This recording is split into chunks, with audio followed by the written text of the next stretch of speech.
Boa tarde a todos. Estamos aqui no nosso webinar com a presença do professor Ronaldo. Eu sou Henrique Tischauer, da Bulbi Brasil, ou seja, estamos aqui numa dupla para apresentar um pouco o que a gente vê nesses momentos desafiadores que nós estamos experimentando da educação com esse distanciamento social. A educação não para, né? A educação segue, e para isso a gente convidou hoje aqui o professor Ronaldo, que vai nos abrilhantar um pouco com a sua experiência, né, e tudo aqui que ele traz para a gente hoje de experiência de como a educação pode fazer a diferença, pode ser a diferença nesse momento de desafio.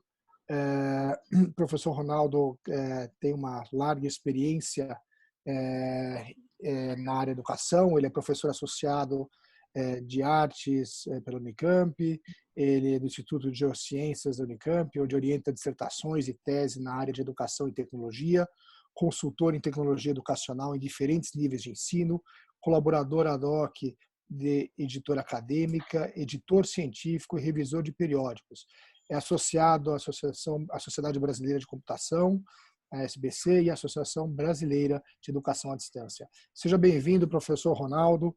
É um prazer tê-lo conosco nesse webinar, que a gente tem interesse de realmente poder atender os anseios e as grandes questionamentos, dúvidas ou perguntas que estamos fazendo hoje em dia na educação, que certamente devem estar tocando pais, mestres, gestores escolares e os alunos, que em última instância são o nosso fruto do nosso trabalho, né? Então, vamos começar. Vou fazer uma pergunta aqui, já provocando, trazendo. Como é que fica o ensino online, né? Ele é algo possível? É um tapa-buraco? O que a gente entende nesse momento, onde a escola deixou de ter o convívio presencial e passa a ter outra forma de ensinar? Isso conta? Isso não conta? Aprende-se, não aprende-se? Vamos tentar sanar a dúvida aí do pessoal que pode estar nos assistindo hoje. Obrigado, Henrique. É um prazer estar aqui participando desse webinar, né? É uma honra também, né? Conviver, poder conversar sobre essas coisas sobre as quais eu leio, né? Me dedico e ministro aulas e pesquiso há tanto tempo. A gente está vivendo um momento sui generis, né? A gente está vivendo um momento inesperado. Acho que isso já se tornou um clichê em todas as áreas, inclusive na área da educação. Durante muito tempo, a mudança da educação ela ficou, vamos dizer assim, represada, né? Outras áreas evoluíram, engenharia, medicina, áreas técnicas, né? Negócios e tal, e a educação sempre ficou para trás, sempre num ritmo mais lento, né? Em termos de evolução, e de repente explodiu, né? Vamos dizer assim, o DIC, né? E a gente acelerou esse processo de mudança, né? A gente tem conflitos, desafios e oportunidades para todos, né? É muito importante começar essa conversa, Henrique, lembrando que o que as escolas estão fazendo não é EAD, né? Vamos dizer assim, o EAD tem uma estruturação própria, né? Elas estão buscando soluções online, né? Então a gente, de alguma maneira, estamos migrando do ensino presencial para o ensino híbrido, né? E essa mudança foi muito acelerada nesse momento, né? Então, como eu disse, há ferramentas, há oportunidades, há situações de conflito, né, com as quais a gente tem que lidar. Então, é um espectro grande de assuntos, mas se você me deixar aqui, eu vou ficar falando uma hora direto, mas acho que convém a gente trocar um pouquinho e demarcando alguns temas, né? Graças a Deus nós vamos ter essa hora para conversar, professor, é um prazer. Esse trabalho realizado por alunos e professores nesse ambiente à distância, vamos chamar ele de remoto agora, né, ou não presencial, como é que ele deve ser pautado? A gente transfere aquilo que faz em sala de aula para o vídeo e aí a gente resolve a questão? Ou como é que deveria ser essa dinâmica? Essa talvez é uma das grandes questões que as escolas estão tentando trazer aquilo que fariam com os alunos em sala de aula para um momento de distanciamento onde o aluno, ele, diferente da sala de aula, ele está sentado na casa dele, né? Eu vi até dizer que a escola pede para o aluno vestir o uniforme para assistir a aula de manhã cedo, né? Então, queria escutar um pouco da sua experiência, do seu lado de pesquisa, Como é que funciona esse trabalho remoto? Como é que ele deve ser orientado, trabalhado, desenvolvido com a família e com os alunos? Henrique, depende da faixa etária, né? Depende das expectativas que se tem em relação à escola, depende do perfil da própria escola, da linha pedagógica que ela segue, etc., né? Se a gente está falando de ensino básico, ensino médio, é mais fácil lidar com essa situação no ensino médio, porque no ensino médio você estabelece desafios e as pessoas perseguem, né? No ensino médio, você dá um limite, os adolescentes que é próprio da adolescência, eles querem ultrapassá-lo, né? Mas no ensino básico, né, nas séries iniciais, primeiros ciclos de estudo, o desafio é muito grande, porque a didática não é a mesma. Não é a transferência do presencial para o online de maneira direta, né? Isso não existe, a didática é outra, você tem outras variáveis, né? Você não tem, por exemplo, a proximidade física e toda a construção da escola tradicional, ela se vê mediante esse impasse, né? Professores não foram preparados para isso, né? Alunos não foram preparados, os pais não foram preparados, e eu diria que é uma novidade muito grande para todos. Então, algumas escolas estão tendo diferentes abordagens, né? Algumas escolas estão adotando alguns caminhos, estão recuando nesses caminhos, né? E algumas escolas têm avançado de uma maneira um pouco mais audaciosa, outras de uma maneira um pouco mais modesta, mais controlada, etc., né? Mas o primeiro passo dessa discussão é que o conteúdo tem que ser deixado um pouquinho de lado, sabe? O conteúdo ele não vai seguir no mesmo fluxo, né? Então, o que às vezes leva a crer, quando a escola se propõe a gravar, transmitir as aulas online no mesmo horário, disponibilizar essas horas para os alunos, etc. e tal, é uma aposta de que o presencial consegue ter uma vida online, né? Uma vida fiel, assim, quando na realidade o que a gente está fazendo é uma reprodução que, na maioria dos casos, não funcionará. É tudo diferente, né? As pessoas não ficam 4 horas na frente do computador olhando para uma tela. E, aliás, mesmo na sala de aula, elas já tinham dificuldades de ficar 4 horas olhando para o professor e para a lousa, né? Então, há uma inversão agora que é extremamente interessante. Mas o primeiro passo, eu diria, também não tem a solução mágica, né? É uma reconsideração sobre os conteúdos, né? Vai haver perdas, né? Perdas de conteúdo, perdas de currículo, perdas de aprendizagem, mas haverá ganhos também.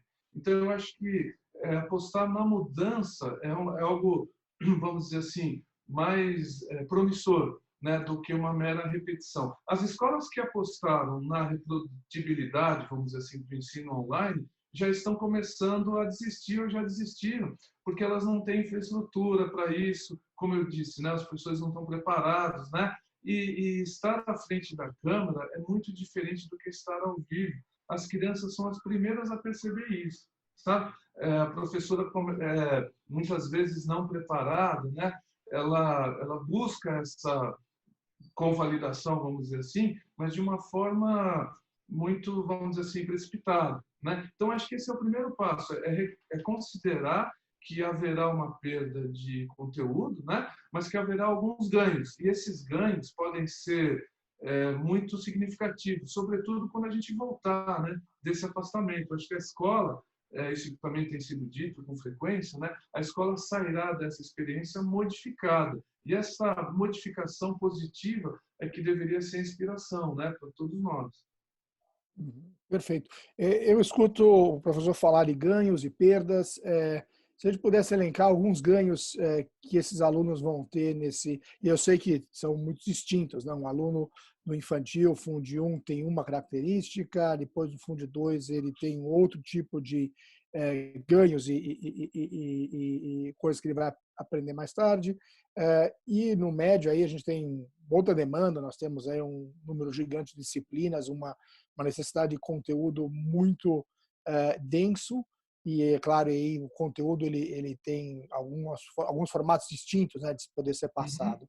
Mas se eu pudesse elaborar algumas ideias do que nossos ouvintes aqui, nossos participantes do webinar, e já digo participantes do webinar que quiserem mandar perguntas, tem aí o chat, no perguntas e respostas, vocês podem mandar, eu vou lendo elas, vou passando aqui para o professor Ronaldo, conforme elas vão tendo pertinência aqui com o tema abordado, senão depois a gente vai tentar abraçar o maior número de questões possíveis. Mas para poder dar um pouco de acalento aqui ao pessoal que não está assistindo hoje, professor, como seria, o que a gente pode levar de mensagem de volta para as famílias que estão ansiosas e quais são os ganhos que esses alunos vão ter nesse período, né? Além do convívio familiar intenso? Eu acho que existem vários ganhos, né? Muitos ganhos, talvez, né? A escola precisa dialogar com as famílias, né? Eu acho que essa aproximação é um ganho, né? Que até hoje eram mundos bem distintos, né? Você mal sabia quem eram os professores do teu filho, por exemplo, né? Mesmo nos primeiros anos de curso. Acho que esse é um ganho real. Um outro ganho que nós podemos vislumbrar é a autonomia dos alunos, né? A valorização da autonomia, né? Do pensamento autônomo, da auto-organização.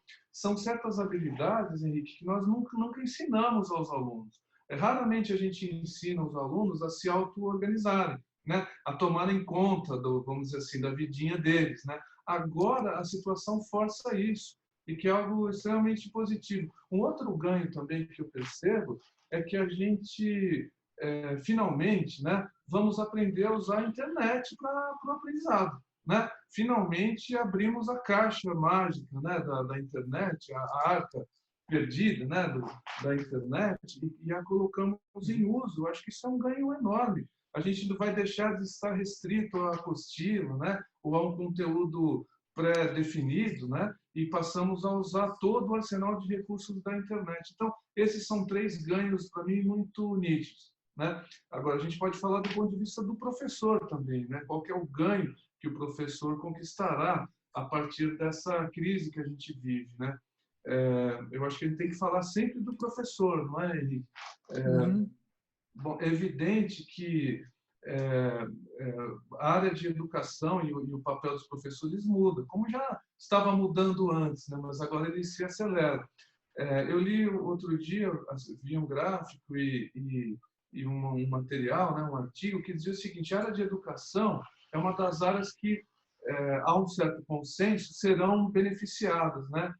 Haverá ganhos para a área educacional como um todo a partir dessa crise que a gente está vivendo. No sentido de mudança positiva, de atualização, né? Então, os professores, eles têm a chance de atuarem numa área, vamos dizer assim, de incremento, né? Uma área de ganho, uma área de evolução, né? Para isso, é lógico que eles têm que se posicionar, né? E aí a gente vai ver, né, como sempre, né? Aqueles que lamentarão as mudanças, né? E aqueles que vão buscar novos horizontes, né? Tomara que a maioria deles pense positivamente, porque não adianta também a gente lamentar o que perdemos, né?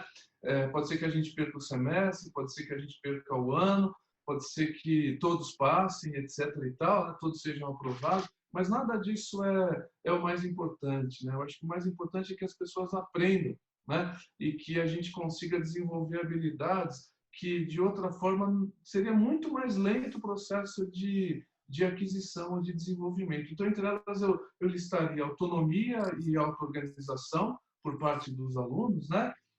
O uso do computador como efetiva ferramenta de aprendizado, né? Talvez agora a gente use celulares para aprender efetivamente, não só para trocar mensagens, né? E o trabalho, digamos assim, a autorresponsabilidade, né? Que as crianças começam a ter desde pequenas, o que é muito importante. Existem linhas de ensino, Henrique, linhas pedagógicas, que prezam pela autonomia, desde pequenininho, sabe? Mas isso não é o comum, né? São algumas linhas específicas de aprendizagem. Eu não sou especialista em ensino primário, mas eu tenho uma filha pequena que frequenta escolas que tem essa abordagem, né? Então, vamos dizer assim, a autonomia de uma criança, né, a construção emocional dela, né, agora ela passa a ser muito mais valorizada do que os conteúdos, porque os alunos estão descobrindo também, Henrique, que os conteúdos estão na internet. Então, a escola vai competir com os conteúdos da internet? Eu acho que ela vai perder, porque os conteúdos da internet são muito mais diversificados, né, muito mais atualizados, muitas vezes, do que aquilo que o professor faz na sala de aula. É Perfeito. nessa linha que eu acredito. Eu vou pegar aqui o professor Samuel. Obrigado, professor Samuel, de Ipueiras, no Ceará, que nos assiste aqui. Manda duas perguntas. Vou tentar sintetizar aqui. Acho que a primeira é um desafio a Brasil como um todo, né? Lidar com alguns alunos que não conseguem acompanhar aulas remotas, pois não usufruem do acesso à internet, né? Se a gente sabe que, por mais que o smartphone, né, o telefone com mais funcionalidades, ele está presente em praticamente 90% dos lares, né? Isso não quer dizer na mão de 90% das pessoas.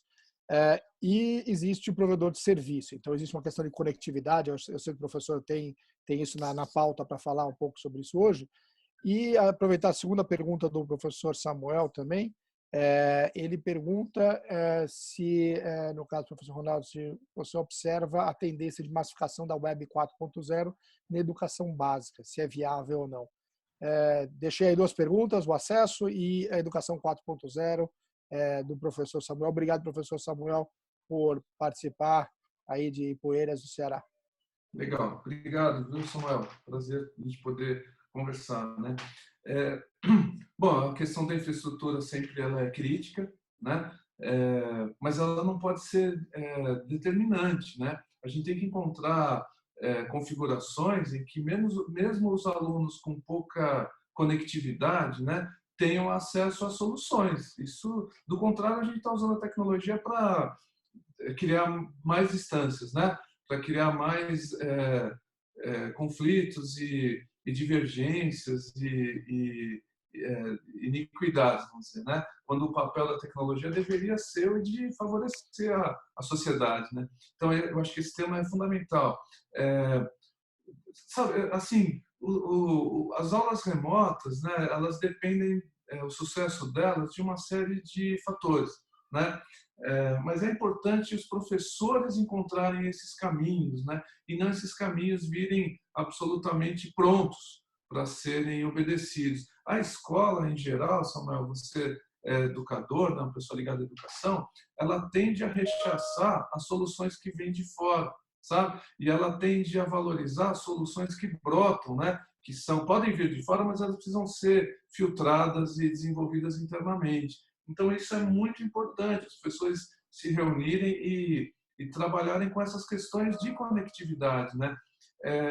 A gente sabe, por exemplo, que no Amazonas, né, as pessoas têm acesso à internet por antenas e isso, às vezes, é de uma forma não síncrona e obtém resultados também. Então, quando a gente fala de ensino online, né, não necessariamente a gente está falando de sincronicidade, sabe?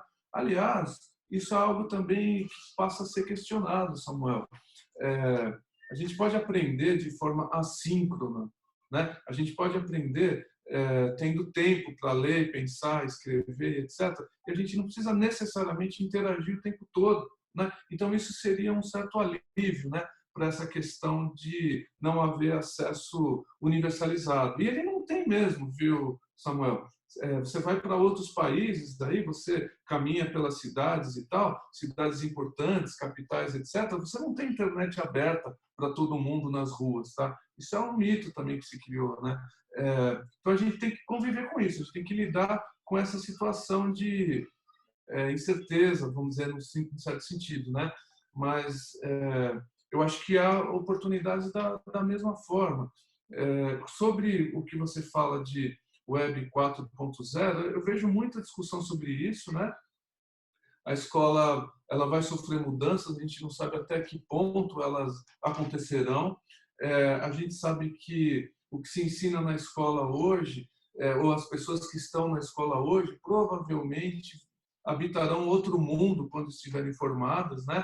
Muitas profissões que surgirão, hoje a gente nem imagina que elas possam existir. Então, há um questionamento geral sobre o papel da escola e a formação das pessoas, né? Mas seria bom a gente sempre lembrar que ele é um papel sublime, né? E o ensino é apenas um dos papéis da escola, né? A gente forma cidadãos, a gente forma pensamento crítico, né? A gente deveria perseguir a criatividade das pessoas, as pessoas atuarem como criadoras, né? E criativas, né? Então, e capazes de se comunicar. Então, eu acho que algumas, vamos dizer assim, algumas alguns pilares da educação agora vão ser mais nítidos, sabe? Porque a gente está vivendo um momento de grande transformação. Então, para resumir, não sei se eu consigo responder a sua pergunta, porque ela é muito complexa, tá, Samuel? Eu precisaria estudar mais, mas eu diria o seguinte: a gente não precisa de um cenário ideal para que as pessoas estudem, sabe? A gente pode promover o aprendizado por meio do celular, a gente pode promover o aprendizado por meio de centrais de acesso à internet, né? E a gente consegue grandes resultados. O Brasil é muito grande e muito complexo, né? E vai demorar para a gente ter esse acesso completamente universalizado. O que eu queria chamar a atenção também, Samuel, é que mesmo que nós tenhamos esse acesso universal, isso também não garante o aprendizado dos alunos, sabe? A tecnologia ela serve, né, um propósito educacional, mas ela não é a finalidade da própria educação. Eu acho que se eu pudesse reunir as suas duas perguntas numa mesma questão, né, seria essa, né? Quais os novos papéis da escola, né? Será que chegou o momento desses novos papéis serem elucidados, né? Eu diria que sim. Eu diria que a gente tem um grande momento histórico para repensar muita coisa em termos de escola. Obrigado, professor Ronaldo. Espero, professor Samuel, que essa resposta lhe atendeu um pouco nos seus anseios. Em todo caso, estamos à disposição aqui, professor Ronaldo, eu, para seguir essa conversa que é tão interessante. Vamos pegar uma pergunta aqui de uma mãe, Tassiana, né, que tem uma filha aí na educação Fundi 1, ou infantil, era nova menina. Então, o senhor acha que a maioria dos professores de educação básica mudou a visão e o posicionamento sobre a utilização da tecnologia? Isso já gerou esse mês e meio aí que nós estamos experimentando de distanciamento, já foi capaz de gerar uma mudança? Ou isso é transitório e assim que acabar a gente abandona tudo aquilo que a gente aprendeu nessas 5 semanas? É muito boa pergunta, viu, Tassiana? É muito interessante, porque a escola ela reage tradicionalmente, né, de uma forma mais conservadora. Você impõe, as mudanças, as inovações acontecem, mas depois não houver uma energia contínua, né, a situação recua e volta para um status anterior. Se a gente estudar um pouquinho, né, inovação nas escolas, a gente observa isso. É muito comum em trabalhos acadêmicos, né, pesquisas e tal, elas sempre atestam isso. Eu não sei, Tassiano, eu torço para que sim, né? Eu torço para que haja essa mudança, eu torço para que as professoras, né, elas reconheçam novos papéis que elas são capazes de desempenhar, né? Que muitas vezes a escola ela é uma fábrica de comportamentos, né? E as professoras elas têm a chance de protagonizar práticas, né? Que são novas, que são interessantes e tal. E talvez esse momento que a gente vive seja proporcionador, né? Dessas mudanças. Eu não sei se será, sabe? Eu torço para que seja, Tassiana. Eu torço para que as crianças gostem de estudar, né? Que elas gostem de aprender. E torço mais ainda, Tassiano, para que a gente ressignifique a curiosidade dos pequenos, né? Porque as crianças elas são curiosas. O aprendizado ele é natural do ser humano, né? As pessoas nascem aprendendo, elas querem aprender, né? Há autores, Tassiano, que dizem que você não ensina nada para uma criança. Você cria contextos que favorecem com que ela aprenda sozinha, sabe? Isso é muito bonito de se pensar, né? A gente está num momento de reconsiderar esse tipo de ponto de vista, sabe? O que eu preciso ter para que o meu filho aprenda, para que o meu aluno aprenda, né? O que eu preciso prover para ele e desacelerar um pouco o papel do ensino, né? Do ensino tradicional, conteudista, que é necessário, que precisa ser trabalhado, as pessoas precisam saber fazer conta, escrever, se comunicar, evidentemente, né? Mas talvez a gente tenha descoberto um superdimensionamento dos conteúdos, sabe? É uma supervalorização dos conteúdos e deixado de lado, durante muito tempo, o lado da emoção, da criatividade, né? O lado da comunicação. né? O lado do espírito crítico que a gente, não vou dizer que crianças tenham que ter, não, mas os adolescentes precisam ter, né? Revalorizar essa criatividade que às vezes ela se dá e acontece das formas mais inesperadas, né?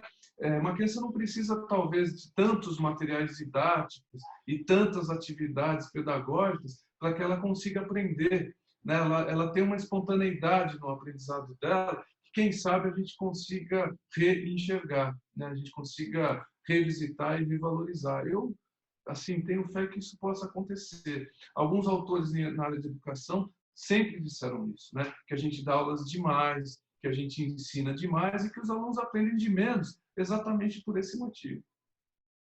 Perfeito. Obrigado, professor.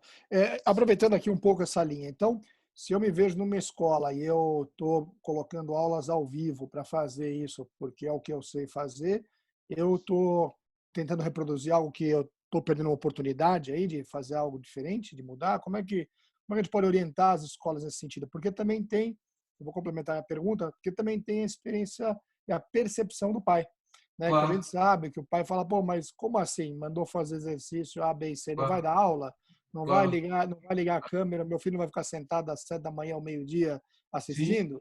Né? Como é que a gente trabalha, primeiro, o lado da mudança real, né, do processo de ensino-aprendizagem Uhum. e deixar esse jovem, essa criança descobrir e se desenvolver com os estímulos necessários, e o outro lado, a família, que às vezes espera realmente que o Claro, filho tenha uma reprodução da sala de aula sentado no quarto dele. claro, claro, claro. Não, e é justo, né? É justo que se tenha essa expectativa mesmo, Henrique. Eu acho que tudo, assim, o ponto principal é a escola manter o vínculo com a criança, sabe? É o professor manter o vínculo com o aluno dele, né? Com a aluna dele. Eu acho que essa conexão não pode ser perdida, né? E às vezes, quando a professora reproduz o que ela faz presencialmente no online, ela está cortando esse vínculo, achando que está mantendo. Exatamente o contrário, sabe? As aulas têm que ser muito mais curtas, né? Elas têm que durar, sei lá, 10 minutos de transmissão online, vamos dizer, uma, duas vezes por dia, tá certo? Isso aqui tem muito mais chance de funcionar. E o conteúdo agora tem que ser deixado de lado, isso é um consenso, né? Para quem pesquisa nessa área, né? O que tem que ser trabalhado agora são pilares, assim, sabe? Pilares da comunicação, pilares da criatividade, né? As casas das pessoas, elas são ambientes genuinamente educacionais, né? Mas eles têm que ser fortalecidos como tais, né? Então esse é um ponto muito importante. Outro dia uma escola perguntou para mim, mas eu uso o Zoom ou uso o Google Meet para transmitir as aulas, né? Essa é uma pergunta equivocada, porque é, o que está por trás disso, né? Está por trás uma visão de que a escola consegue imitar a si mesma, né? No formato online. Não, a escola tem que se redescobrir no formato online. Em relação aos pais e à ansiedade dos pais, uma coisa, Henrique, que a gente tem que pensar é que a maioria dos pais não tem tempo, tá? Para dar suporte aos filhos, né? Quando a criança é menor, quando a criança é pequenininha, aí existe uma condescendência, vamos dizer assim, por parte dos pais, né? Essa condescendência, vamos chamar assim, né? Bem aproveitada seria fantástico, mas isso não faz dos pais professores, né? A escola não pode ter a pretensão de querer que os pais atuem como professores. A ação do professor é muito mais complexa, né, do que corrigir ou fiscalizar, né? Então isso é bonito dessa história que a gente está vivendo também. Talvez, e aí voltando até um pouquinho para o que a Luciana tinha perguntado antes, né, talvez a gente esteja revalorizando o papel do professor, assim como a gente revaloriza o papel de quem limpa a nossa casa, né, de quem nos ajuda nas tarefas diárias, e quem nossos prestadores de serviço, etc., né? Porque isso tudo agora é questionado. A reprodução da aula é um equívoco, né? E ela tende a não funcionar. A escola é muito importante para as crianças, né? muito mais importante, talvez, do que nós adultos possamos imaginar. Na escola, as crianças convivem com adultos diferentes dos pais. Isso foi tirado delas. Na escola, as crianças têm os colegas para interagir, aprender, compartilhar experiências. Isso foi tirado delas. Agora, como é que você tira tanto das crianças e coloca o conteúdo tradicional, né? Do mesmo jeito que ele seria aplicado de forma online, sem contar o risco brutal de você deixar crianças sozinhas, né? Usando a internet, operando o computador, etc. e tal, no mundo como o que a gente vive hoje, né? Então, o equilíbrio ele é muito instável, ele é muito desafiador, né, de ser encontrado, mas ele existe, sabe? E os pais também vão se convencendo, eu acho, eu falo isso como pai, inclusive, né, de que não há milagre, né, Henrique? A escola não, ela vai participar da vida da criança de um outro jeito nesse período, né? E como eu disse no início, haverá ganhos e perdas, né? Vamos pensar nos ganhos que a gente vai ter daqui em diante. Vamos pensar que a criança vai voltar para a escola com a sensação e algumas realizações que ela não teria, né?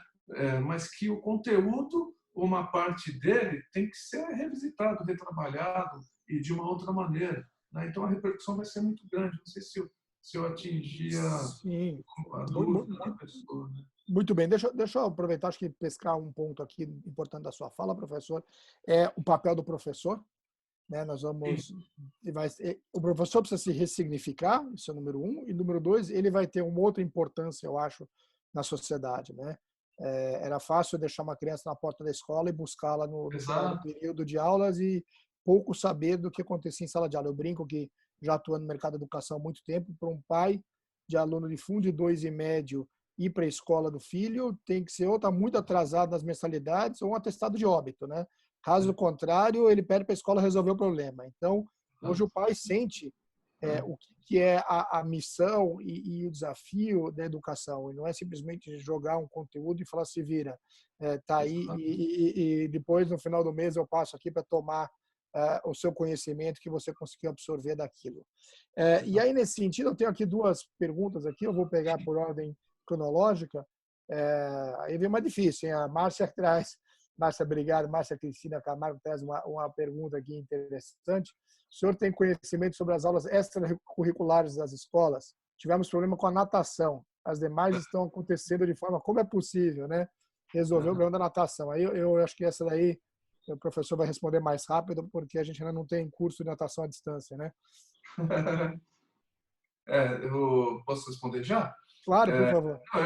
Márcia, é isso mesmo, a gente tem que pensar, né? Olha que interessante a gente pensando em processos educacionais, né? Eu adorei essa pergunta, viu, Márcia? De verdade, eu achei ela muito espirituosa, né? Eu tenho uma aluna, né, no curso de pós-graduação que dá aula de violino, sabe? E ela me apresentou um violino que ela fez de papelão e ensinou os alunos a como desenhar o violino, né? É lógico que ninguém vai tocar o violino de papelão, mas por que ela fez isso? Para ela trabalhar a ideia das partes que constituem, né, as partes constituintes de um instrumento de cordas que é o violino. Então com isso ela consegue trabalhar vários conceitos, né, vamos dizer assim, da montagem do violino, da estrutura do violino, etc. e tal. Natação, balé, etc., né? Eu acho que a gente consegue avançar em alguns pontos, Márcio. Por exemplo, mesmo exercício físico, né? Eu acho que sempre existe uma fundamentação, né, por trás de qualquer atividade, né? Sempre existe uma fundamentação não só teórica, mas alguns movimentos que são realizados, desenvolvidos, esperados, etc., né? É lógico que isso não substitui a aula de natação na água, mas isso é capaz, pelo menos, de manter o vínculo com aquele determinado tema, com aquele determinado assunto, né? Com aquela determinada área. É impossível reproduzir tudo, emular esses ambientes, evidentemente, né? Mas é possível se falar de respiração, por exemplo, né? É possível se falar de técnicas de respiração, é possível se falar de treinamento, né? É possível se falar de condicionamento. Então, algumas coisas podem ser feitas, tá? Eu acho que não é assim uma perda 100% imediata, sabe? Eu acho que tem coisas a se cumprir, a se desenvolver, sim. Mas é um desafio grande. Já era um desafio antes, viu, Marcelo? Agora ele ficou maior. Tá, eu acho que é muito interessante também a gente conversar sobre isso e sermos assim desafiados, né, convidados a pensar mais, né, sobre isso, né, sobre certas atividades que são eminentemente físicas e imersivas, etc. E tal. Eu acredito que muitas escolas terão muitos problemas, né, que dependem dessa que com o afastamento ficam comprometidos, né? E eu acho que a natação, dança e outros são exemplos cabais, né? Mas algo a se pensar, né? Se conversar com os professores da escola e ver que repertório eles têm para apresentar nesse momento. Talvez a gente se surpreenda com as respostas, né? É duro quando a escola não se manifesta, a família fica aguardando o posicionamento e ele acaba não acontecendo, né? Uma vez no congresso me perguntaram, mas é possível dar aula de AD de qualquer coisa? Claro que não. Muitas coisas a gente não vai conseguir, né? Você não vai conseguir ter a experiência de uma cirurgia, né? À distância. Você não vai realizar trabalhos de campo se você estiver sentado na frente do computador, etc. E tal. Mas uma série de outras são possíveis, né? Eu acho que é um pouco isso, mas eu queria ouvir mais a Márcia também, para a gente avançar nessa discussão que ela é divertida e ela é importante, né? Por quê? Porque a Márcia pegou, Henrique, o pior caso, sabe? E eu acho que é interessante a gente pensar no pior caso. O pior caso mas isso é impossível. Será que não dá para fazer nada dentro do impossível? Talvez a gente consiga fazer alguma coisa. Eu acho que eu vou primeiro agradecer a Márcia pela pergunta, acho que foi bastante interessante para esse extremo.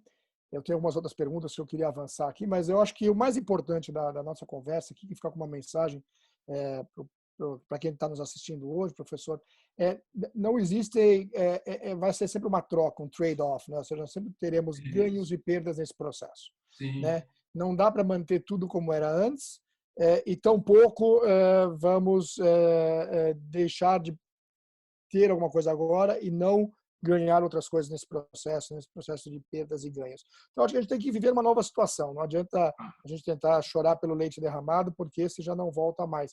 E buscar a melhor oportunidade no que nos proporciona agora as soluções que as escolas estão encontrando e esse relacionamento entre pais, alunos, o relacionamento familiar. E nessa linha eu pego uma pergunta aqui do Ricardo. Ricardo pergunta, fala, boa tarde. Após a retomada do dia a dia nas escolas, como fazer para agregar as novas formas de transmitir conhecimento que aprendemos agora? Como conciliar e fazer com que as famílias entendam que isso veio para ficar e acrescentar? Então, em cima do que a gente veio discutindo de ganhos e perdas, como é que a gente se beneficia dos ganhos? Né? E não volte 3 casinhas para trás numa situação pré-distanciamento social. Não, legal. E você percebe, né, Henrique, que esse é um temor, as pessoas estão ansiosas pelas mudanças, né? E uma das preocupações mas e se não mudar nada, né? Voltar tudo ao que era? Eu acho que existe esse risco mesmo, como garantir isso? Depende da linha pedagógica das escolas, né, Ricardo? É difícil ter uma resposta geral, né? Eu acho que as escolas que melhor processarem essa transformação, elas vão se sobressair, sabe? Elas vão ter mais um arsenal de recursos mais rico, os professores vão estar mais abertos, né? Os alunos tendem a ser mais ouvidos, né? Tendem a ter a participação deles mais valorizada, né? Eu acho que isso é um horizonte assim que se avizinha, né? Mas a gente vai continuar tendo vestibular, por exemplo, que é uma sombra, né, no ensino, certo? As coisas flutuam, elas em torno do vestibular, e entre outras práticas, né? Mas quem garante que o próprio vestibular também não se modifique, não é? Quem garante que essa mudança não ocorra na sua totalidade, vamos dizer assim? que ela interfira em diferentes instâncias, né? Aí a gente pode ter um ganho sensacional, né? Eu acho que isso é um ponto muito importante assim que a gente tem que considerar. A gente tem que ser otimista, né? Se a gente não é otimista também, minimamente otimista, a gente não caminha, né? Durante muitos anos, Ricardo, a gente ficou se perguntando o que que a gente faz com o computador na escola, como é que a gente coloca o computador na mão do professor, como é que a gente usa o computador quando ele está na mão do aluno, né? A gente sofreu muito e pesquisou muito sobre isso e a gente chegou a alguns lugares importantes, alguns consensos, né? Um dos consensos é exatamente que ninguém sabe como fazer isso, tá certo? Não há um consenso de que, ao usar o computador, as pessoas aprendam mais. Só que agora mudou, né? Agora a gente está num novo cenário. Talvez agora a gente tenha um caminho para aprender. É mais ou menos assim. A gente tem uma noção do que é a vida, né? Em termos de carbono, vida baseada em carbono, etc. E tal. Vai uma espaçonave para Marte e descobre uma nova forma de vida em Marte, por exemplo. Tá certo? A nossa biologia anterior ela existe, mas ela tem que ser relativizada. A gente está vivendo um momento mais ou menos como esse, uma inflexão, sabe? Existem muitas restrições ao uso do computador na escola, para a educação, etc. e tal, mas essas restrições foram apresentadas num contexto diferente do que a gente tem hoje. Eu tenho escutado relatos de professores dizendo o seguinte: olha, se o afastamento social terminasse amanhã, eu ia ter muita dificuldade em convencer os meus alunos a assistir a aula presencial. Você acredita que eles têm essa percepção em alguns lugares, em algumas instâncias, né? A gente tem visto professores trabalharem juntos de uma maneira inédita, sabe? Construindo narrativas de aprendizagem, trocando informação entre eles, né? Propondo atividades, que é uma coisa que a gente não tinha antes, um negócio inédito, né? Que a gente começa a ter. Eu não acho que as pessoas vão abrir mão disso facilmente, sabe? Eu acho que elas vão querer manter, eu acho que haverá um movimento, inclusive por parte dos alunos, de manutenção das conquistas, né, que a gente tem alcançado agora. Obrigado. Eu vou aproveitar aqui uma fala sua, professor, que acho que é importante a gente também trazer um pouco mais foco nessa questão, e uma pergunta aqui de uma mãe, a Alessandra, pergunta, falando dos adolescentes, né? Os conteúdos devem ser mais objetivos? Eu estou imaginando aqui a ansiedade, eu vou justamente juntar com a sua fala do vestibular, né? Nós temos aí uma linha de chegada e toda a discussão do MEC, que se mantém o Enem, não mantém o Enem. Infelizmente, por enquanto, a decisão é de manter, com todos os prejuízos que sabemos que isso acarreta, mas não vamos entrar na questão política agora. Nós vamos só olhar a questão objetiva de uma avaliação, né? Ou seja, a gente tem aqui uma necessidade grande de passar um conteúdo. Será que tem uma forma mais objetiva de passar esse conteúdo? E como a gente avalia? Como é que esse momento de distanciamento social e o processo que não tem o controle, né, ocular ali, né, quase que olfativo do professor, cheirando no cangote do aluno para ver se ele está copiando do coleguinha ou pegando a cola debaixo da carteira, né? Como é que a gente vai tratar esse assunto no sentido, claro que podemos aprofundar isso por muitas horas, mas com que a gente primeiros pensamentos sobre como é que deveria ser a avaliação, na sua visão, nesse momento de distanciamento social e esses conteúdos que a gente tem que, de algum jeito ou de outro, dar aos alunos para que eles possam performar nos seus momentos de avaliação durante o processo de aprendizagem e evolução da educação. Legal, bacana, Alessandra. Obrigado pela a pergunta bem pertinente, né? Bom, o que se pode falar de avaliação, né? Como ninguém foi preparado para o momento que a gente está vivendo hoje, o professor não foi preparado, o aluno não foi preparado, os pais não foram preparados, seria muito pernóstico assim a gente avaliar os alunos, sabe? Falar de avaliação nesse momento, na cabeça de todo mundo é nota, né? Na cabeça de todo mundo é fez, não fez. Se não fez, por que que não fez? Né? Então seria muito, vamos dizer assim, autoritário, injusto a gente pensar na avaliação como a gente pensava antes, né? mesmo porque a gente não sabe até onde esse afastamento irá durar, né? A gente tem que considerar variáveis sobre as quais a gente não tem o menor controle.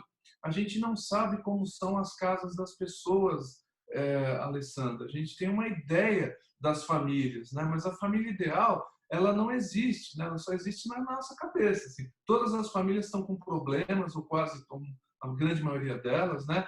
A conectividade varia muito de uma casa para outra, e não é só uma questão de condição socioeconômica, não, é uma condição de realidade mesmo. Você pode ter 6 irmãos numa casa, um único computador, você pode ter os pais absolutamente presentes, mas não presentes, né? Então, falar de avaliação no mínimo injusto e inapropriado, né? Por outro lado, em termos de conteúdo, né? É a chance que se tem de trabalhar o socioemocional de um outro jeito, né? De um jeito diferente, né? É a chance que se tem de certas extrapolações em termos de conteúdo, é a chance que se tem de se falar, por exemplo, de conteúdos de forma interdisciplinar, né? Uma coisa que não se faz, né? Por exemplo, matemática e artes, né? Existe uma relação entre as duas áreas, essa relação nunca é valorizada pela escola, nas apostilas, etc.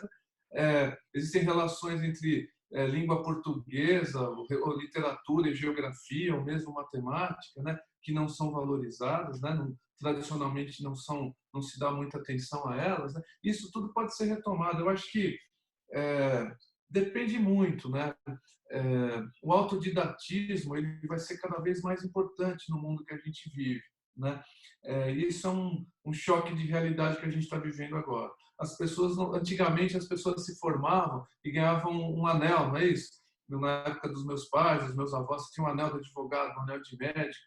Hoje qualquer profissão tem que ter continuamente, ela tem que ser aperfeiçoada, né? Então a gente está tendo esse choque agora. Eu acho que a aprendizagem continuada ela vai ser um dos atributos, né, das pessoas que conseguirão emprego, desenvolver as próprias empresas e projetos daqui em diante. Acho que isso é uma coisa muito mais importante para a gente pensar, sabe?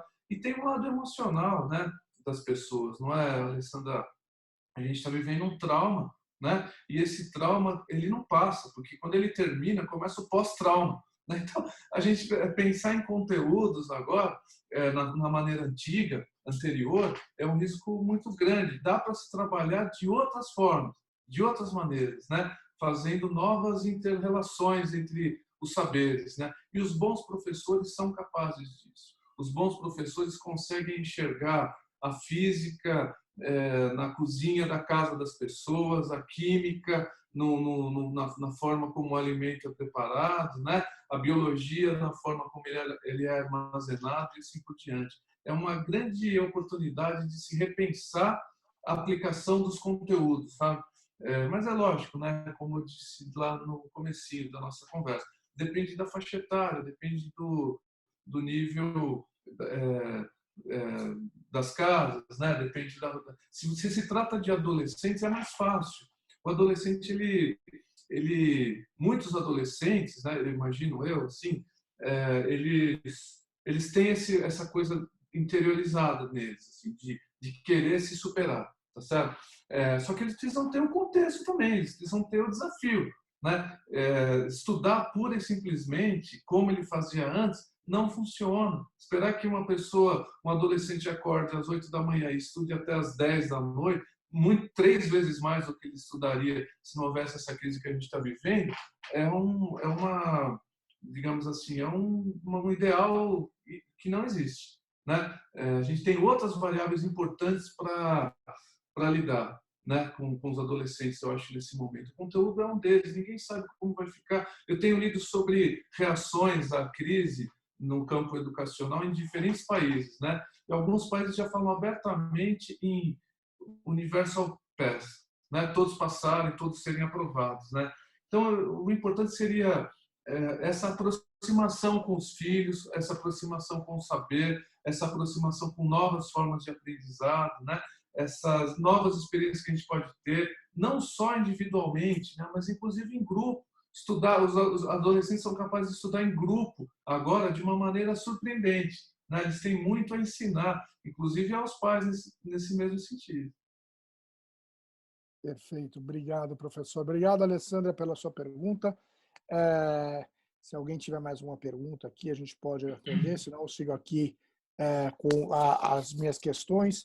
Eu vou aproveitar o tempo que nós temos, né, nos 10 minutos final. Eu vou dar mais uma pergunta aqui, professor, e depois eu queria só apresentar algumas ideias para vocês. Então, Eu posso apresentar um slidezinho antes? sim, claro, claro, Ah, professor. tá bom. Por favor, compartilhe a sua tela conosco. Eu acho Ah, que o seu slide é bastante rico para a conversa que nós estamos tendo nessa bem tarde.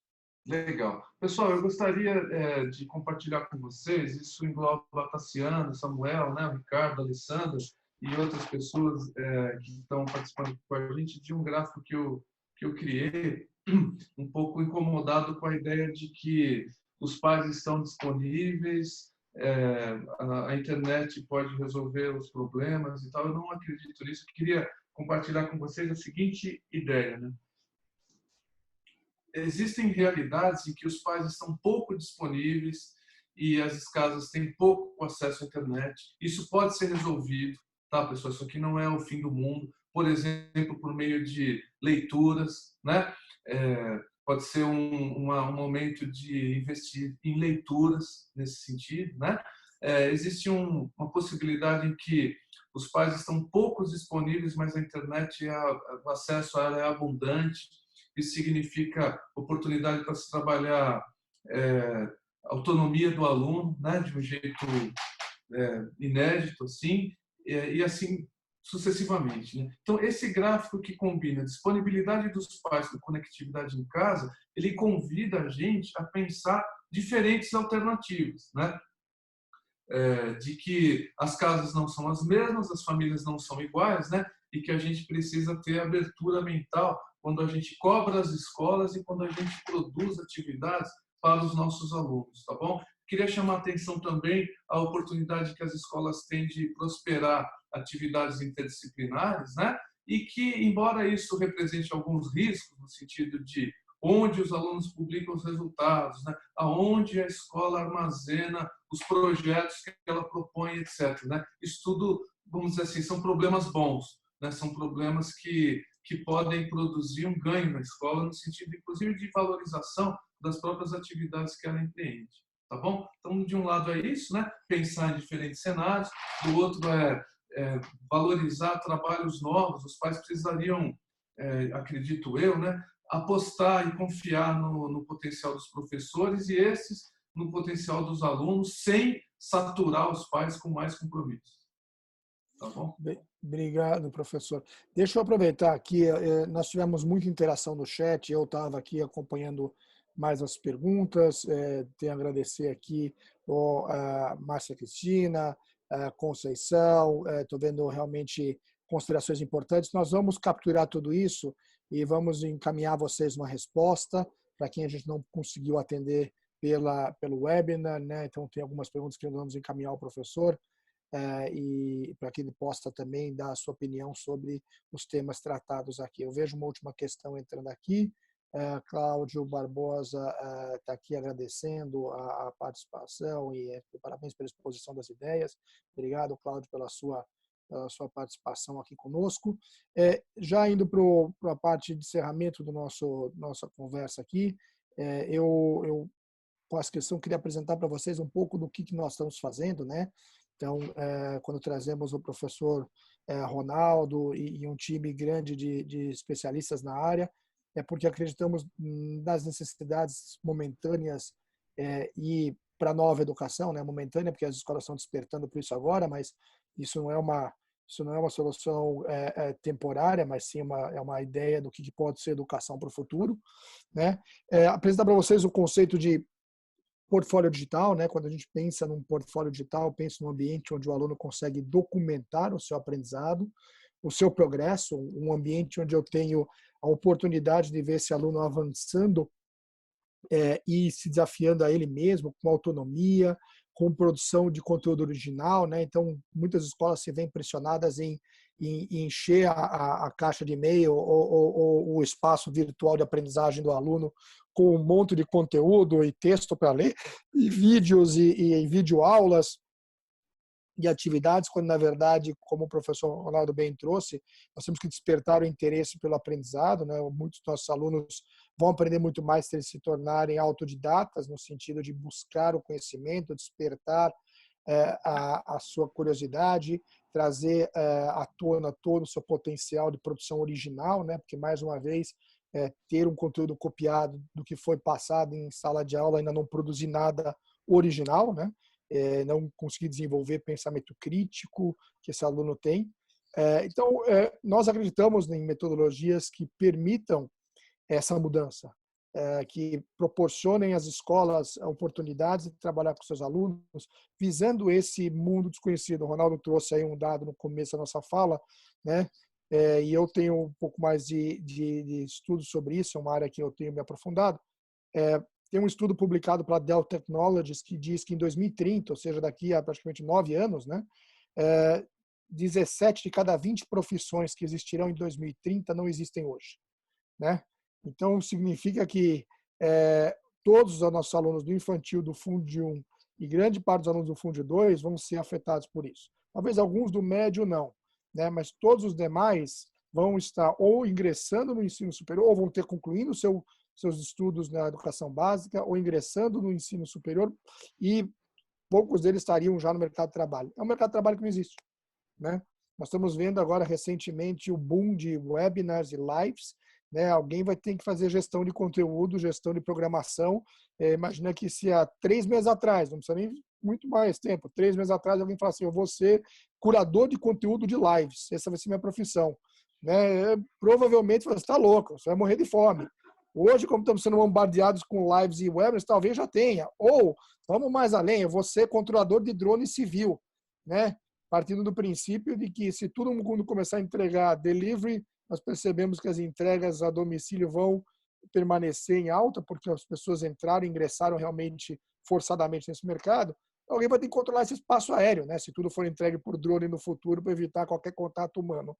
Então, são coisas que nós temos que repensar. E a educação também tem que repensar. E com base nisso, visando esse objetivo, é que nós convidamos o professor Ronaldo, temos também a presença de outros pedagogos no time que estão a cada dia refletindo e buscando soluções.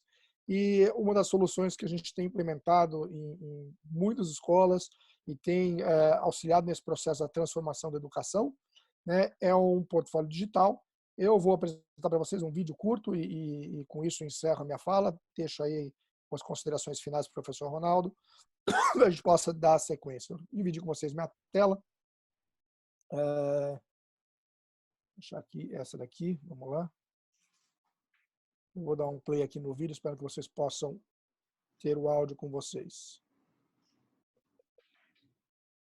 Dê aqui uma olhada rápida no Bulb. Ele é simples. Apenas abra o aplicativo e comece. Crie um perfil e você está pronto para criar o seu portfólio.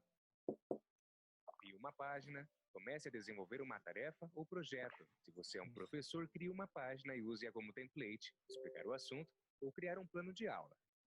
Dê um título ao seu trabalho, adicionando uma foto de capa. Comece o seu projeto, adicione uma foto, crie uma legenda e escreva uma explicação sobre ele. Você pode também usar várias fotos em carrossel. Crie um arquivo de áudio e adicione uma narração à sua página. Faça o upload de qualquer conteúdo que você precisar. O Bulb funciona com qualquer tipo de arquivo que você queira adicionar diretamente no seu portfólio. Adicione mais algum texto, use alguma foto relevante ou vídeo de sua biblioteca de mídia. Organize o fluxo de leitura. Ajuste suas ideias. Enfatize um ponto. Desenhe imagens. Compartilhe com um colega ou um grupo. Tenha feedback online. Adicione sua página a uma coleção. Mantenha todo o seu trabalho organizado, atualizado e republicado quando você quiser. O Bulb é excelente para qualquer tipo de trabalho, como projetos de conclusão de curso, curso técnico, ensino de idiomas. Bulb foi desenvolvido para todo mundo. Não importa se você está no Fundamental 1, 2, ensino médio, universidade ou na carreira. Um portfólio Bulb é seu para toda uma vida de aprendizado.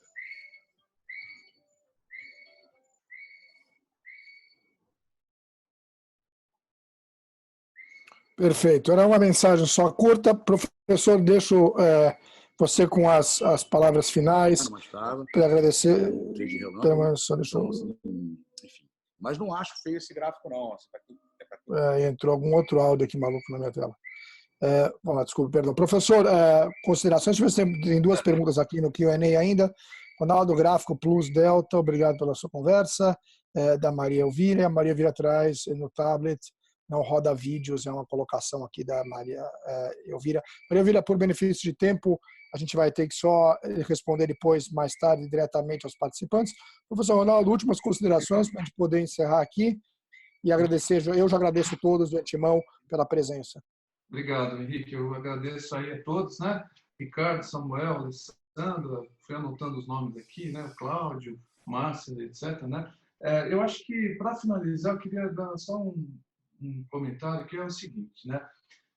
Mais do que a gente enxertar a tecnologia nas escolas, né, a partir dessa experiência, né, que pode ser um dos efeitos, um provável efeito disso que a gente está vivendo, né, mas mais importante do que isso é a gente resgatar o gosto pelo aprendizado, né, da parte dos alunos e da parte dos professores, né, também. Eu acho que esse é um ponto importante, as pessoas gostarem mais de estudar, as pessoas gostarem mais de aprender, as pessoas criarem novas relações com o conhecimento. Tá? Isso cabe aos professores que antes estão habituados ao ensino, agora são convidados a aprender. Né? E a escola, enquanto instituição, mais do que ter tecnologia enxertada na marra dentro dela, né? Eu diria que ela tem a chance de ser também uma escola criadora, sabe? Então, resgatar esse papel parece ser fundamental. A escola tem um papel assim de criação de práticas, né? Uma escola criadora de conhecimentos e no Olimpo, vamos dizer assim, né? Das pretensões nossas, a maioria dos alunos, quiçá todos os alunos, né? Gostarem de estudar, gostarem de aprender. Isso é mais importante do que a injeção de tecnologia que a gente possa ter, né? Daqui a algum tempo pós-crise. Tá bom? Obrigado mais uma vez. Perfeito, muito obrigado. Eu agradeço a todos. Professor, podemos deixar seu contato? É a pergunta do Samuel, para que deixe contato. Sim, nós vamos deixar o contato do professor Ronaldo Barbosa, que nos presenteou com a sua sabedoria hoje nessa nossa conversa aqui, interessantíssima. Agradeço a todos, esperem novidades. Em breve teremos outros momentos com webinar para poder trazer mais informações, o que a gente vem trabalhando com escolas, descobrindo e aprendendo nesse processo, que é um longo caminho de aprendizagem, uma jornada que nós estamos só no começo dela, né, professor? Isso mesmo. Exatamente. Perfeito. Obrigado a todos, eu agradeço e até uma próxima. Obrigado.